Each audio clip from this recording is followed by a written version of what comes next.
കൊച്ചു ത്രേസ്യ പുണ്യവതി നിന്നിൽ റോസാപുഷ്പം പോലെ ഹൃദയം. ചെറുപുഷ്പമൊഴികൾ. ലിശുവിലെ ചെറുപുഷ്പത്തോടൊപ്പം 100 ദിനങ്ങൾ. 48ാമത്തെ ദിവസമായ ഇന്ന് നമ്മൾ ധ്യാനിക്കുന്ന ചെറുപുഷ്പമൊഴി, സ്നേഹം എനിക്ക് പ്രത്യേക പ്രതിപത്തിയുള്ളവരെ മാത്രമല്ല, ആരെയും ഒഴിവാക്കാതെ വീട്ടിലുള്ള എല്ലാവർക്കും വെളിച്ചം നൽകുകയും എല്ലാവരെയും സന്തോഷിപ്പിക്കുകയും വേണം.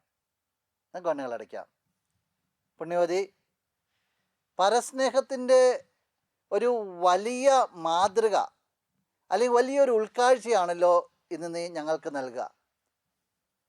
ഞങ്ങളുടെ സ്നേഹം പ്രത്യേക പ്രതിബദ്ധതയുള്ളവരിലേക്ക് മാത്രം പോകാതെ, ഞങ്ങളായിരിക്കുന്ന സ്ഥലങ്ങൾ ആരെയും ഒഴിവാക്കാതെ എല്ലാവർക്കും ഒരേപോലെ വെളിച്ചം കൊടുക്കുവാനായിട്ട്, എല്ലാവരെയും ഒരേപോലെ സന്തോഷിപ്പിക്കുവാനായിട്ട് തയ്യാറാക്കണമെന്നാണ് നീ ഞങ്ങളെ പഠിപ്പിക്കുക. ഇത് ജീവിതത്തിലേക്ക് കൊണ്ടുവരാനായിട്ട് പുണ്യവതി നീ ഞങ്ങൾക്ക് വേണ്ടി പ്രാർത്ഥിക്കണമേ, മധ്യസ്ഥം വഹിക്കണമേ. നിൻ്റെ ശക്തിയേറിയ മാധ്യസ്ഥം മൂലം ഞങ്ങളിപ്പോൾ അപേക്ഷിക്കുന്ന ഈ നന്മകൾ നമുക്ക് നമ്മുടെ നിയോഗങ്ങളൊന്ന് ചേർത്ത് വയ്ക്കാം.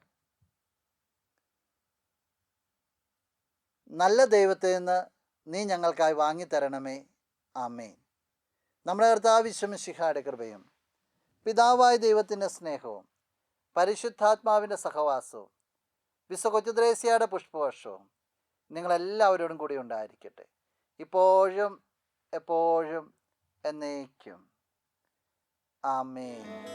കൊച്ചു ത്രേസ്യ പുണ്യവതി നിന്നിൽ റോസാപുഷ്പം പോലെ ഹൃദയം.